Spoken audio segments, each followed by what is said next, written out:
În urmă cu un an jumătate, Alexandru Bejan, elev în clasa 11 la liceul Lucian Blaga din Tiraspol, a fost răpit din curtea școlii de către securitatea transnistreană, fiind acuzat de terorism.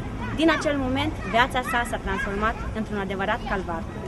Totul a început la sfârșitul lunii martie anului 2011, când o angajată a unui oficiu poștal din Tiraspol a găsit o scrisoare de amenințare în cutia poștală. Pentru a identifica autorul scrisorii, securitatea de la Tiraspol a intervievat mai mulți tineri cu antecedente penale. Printre aceștia și Alexandru Bejan, care în 2009 fusese martorul unei bătăi. Atunci milițienii l-au ținut 3 zile închis, l-au bătut și nu i-au permis să-și anunțe măcar familia. Alexandru povestește cu groază despre acele momente, iar gândul că ar putea reveni în temnițele separatiste îl îngrozește cel mai mult. Prima dată m-a chemat și a cerut scris la analiză că îți dau scriere. Am scris dintr-un articol dintr-un ziar, ca nu mi-a sunat. După ce a trecut puțin timp... Dar te-au pus, ți-au explicat atunci de ce te cheamă? Mi-au spus că lor le-au venit o scrisoare, ne-au arătat această scrisoare, că i-au scris la analiză ca să vadă dacă acolo e scrisul.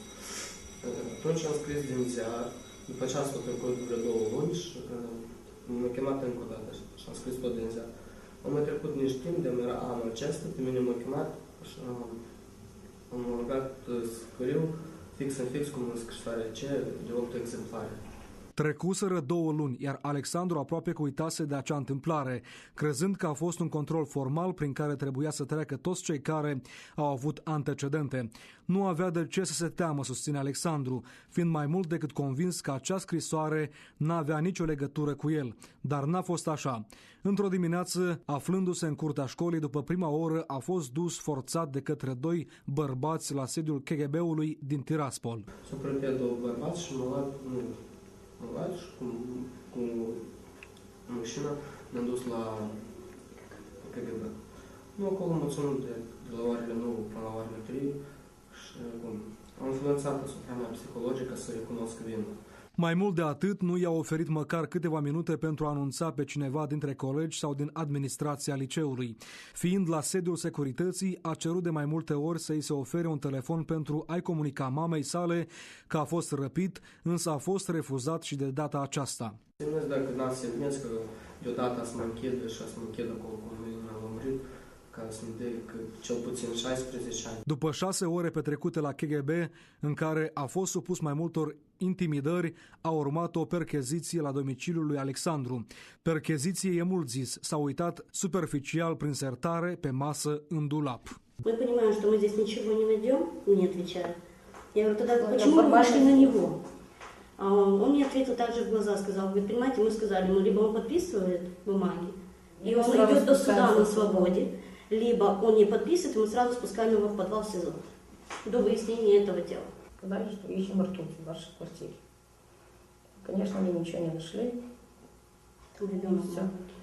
După plecarea anchetatorilor, Alexandru a povestit familiei despre ce este vorba. Он говорил, единственное, говорит, я ничего этого не делал, но я испугался, говорит, что у меня сразу, что домой... Психологически надавили просто. Да, что, говорит, домой не попаду, а сразу меня как бы в подвал спускают, и на этом все.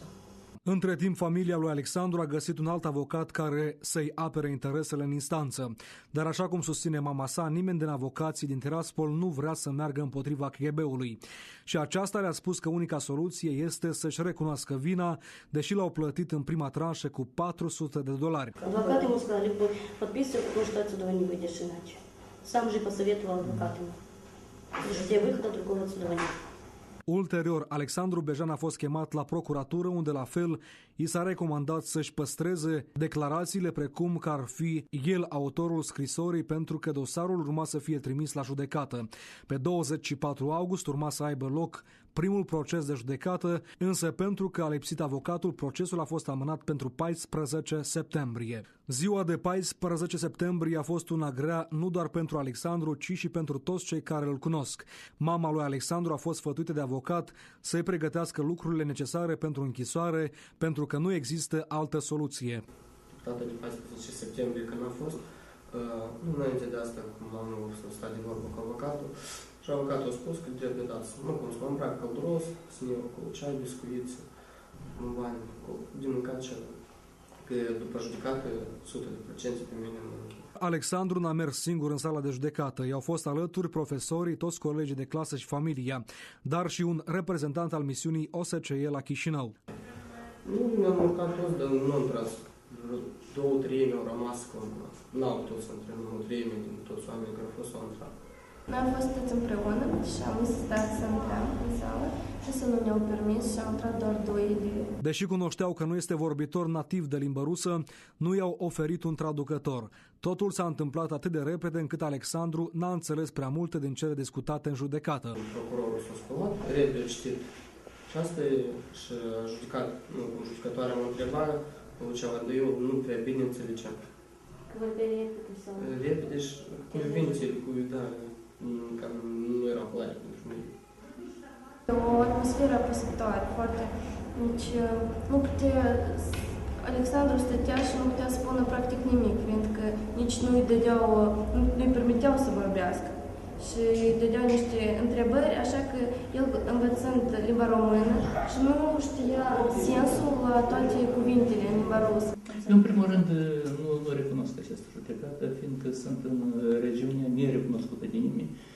Hai să spunem că judecata din oraș am fost prezentă pe data de 15 septembrie, am făcut tot posibilul ca să fiu acolo. A venit un grup de elevi, colegii lui, absolut toți colegii din clasă. Procesul de judecată a fost amânat până pe 15 octombrie. De data aceasta, administrația școlii au depus o cerere prin care au solicitat un traducător și o sală mai mare. Deși dorește ca probele să fie colectate din nou și să fie făcută altă expertiză, atât mama sa cât și Alexandru susțin că șansele sunt minime ca să li se facă dreptate. Mă satur că tot este, că deoarece nu-s de vină și pe mine mă implică că eu să răspund pentru cineva. Înainte de ședință mi-au spus că sunt numai două ieșiri. Ori să plec de aici, ori să mă închid. Deși cunosc cazul lui Alexandru Bejan, autoritățile de la Chișinău nu se grăbesc să intervină, iar organizațiile internaționale se arată neputincioase. Am vorbit cu reprezentanții OSCE și ei au fost prezenți la judecată și majoritatea îl susțin. Reprezentantul OSCE ne-a spus că vor fi și pe data de 15 octombrie aici la judecată și ne-au spus că și ei nu sunt de acord cu aceea că băiatul n-a avut posibilitatea să vorbească în limba română, că n-a fost translator, că a fost impus acest băiat să scrie de 8 ori unul și același chestie, cu ce scop a fost pus acest. Și așteaptă toți ca să rezolvă problema, dar mă rog, toate organizațiile internaționale de reprezentanți diplomați că vorbesc într-o limbă diplomatică. Și am povestit de cazul meu, Thomas Hammond, de la Nu, bun. Da, am ridicat acesta, și eu, cam dintr-o parte, s-a uitat și a spus că ceva nereal acum, așa, pentru nimic, că primit atunci 6 ani și amoi te numesc pe tine terorist. Totuși, Alexandru speră că îi se va face dreptate, iar după judecată va merge acasă. În primul rând, eu aș dori ca pe mine să mă eliberez. Într-al doilea rând, ca să am o susținere la judecată, să nu fiu singur. Și aș dori avocat, ca să am avocat. Că să mă apere, dar nu spui că ești în bracă și 100% să duci acolo. Băiatul este foarte stresat. Băiatul se vede la dânsul, uitați-vă, la dânsul, el nu doarme nopțile. Mai mult stă cu gândul la ziua de 15 octombrie. Eu vreau că să mă bag până la urmă, că arăt că eu nu sunt de vină. Să termine ce? Da, să mă duc să fac studiu în Europa, vreau. Directorul liceului Lucian Blaga susține că acest dosar urmărește discreditarea liceilor cu predare în limba română din regiunea transnistreană. Un an în urmă nu se știa despre băiatul ăsta nimica, încă nu se vorbea despre judecată, de acum informații de la KGB-ul din Tiraspol era în televiziunea lor locală, în Dnistrovski region, cum se numește el. De acum criminalul, teroristul a fost prins, îl așteaptă judecata și Eu cred că nici pe timpul Stalin, fără judecată, nu erau acuzați oameni. Încă am rămas foarte mirat și asta numai prin faptul, cred că Alexandru este elev în liceul nostru. Comentariile care sunt puse la informația care a apărut în comentariile împotriva copiilor noștri, împotriva școlii noastre. Acolo suntem numiți teroriști, suntem criminali. Se spune că așa școli trebuie în Transnistria o școală la 2 lagări de concentrare, așa ei scriu. Și pe toți trebuie să omorâți, toți spânzurați. Asta oare nu-i terorism în înțelesul de plin al cuvântului. Alexandru Zubco, juristul Asociației Promolex, susține că lui Alexandru îi sunt încălcate multiple drepturi, în special dreptul de nu a fi supus torturii, la respectarea vieții private, dreptul la un proces echitabil, la un recurs efectiv. La momentele este judecat de către o instanță ilegală, care nu întrunește condițiile unui tribunal independent, așa cum o cere Convenția Europeană, fiind supus la mai multe presiuni și intimidări. Deci, în cazul tânărului Alexandru Berjan, elevul de la liceul de la Tiraspol, în presupusa anchetă care derulează acum la Tiraspol, s-au încălcat drepturile la libertate și siguranță, fiindcă a fost răpit și interogat de presupuse persoane care nu au dreptul să exercite asemenea atribuții. El a fost anchetat pe timp, adică avea 17 ani, legislativ și Moldova era minor. Deci urma să fie o procedură mai specială. Și avocat, și reprezentantul legal, și un psiholog, ca el să se explice de ce este acuzat, nu din start să fie acuzat și amenințat. Într-un sens, adică el a fost impus, practic, să recunoască acuzații de terorism. Totodată, juristul consideră că autoritățile constituționale s-au limitat mai mult la declarații decât la acțiuni concrete în vederea apărării drepturilor și libertăților lui fundamentale. Organele de drept ale Republicii Moldova trebuie să intenteze cauze penale pentru faptul că el este asupra sa, deci se încalcă drepturile și anume dreptul la libertate și siguranța, faptul că a fost răpit, să înțelege și să atragă la răspundere persoanele care au comis asemenea abuzuri. Juristul este de opinia că și în cadrul presupusului proces, tânărul are puține șanse să-și demonstreze nevinovăția sa, dar totuși el trebuie să depună eforturi. O șansă pentru Alexandru este ca să demonstreze, să ceară o nouă expertiză acestei grafului și acestui scris. Ar fi minunat, dar nu cunoaștem realitățile Tiraspolului, care probabil, mai mult ca probabil că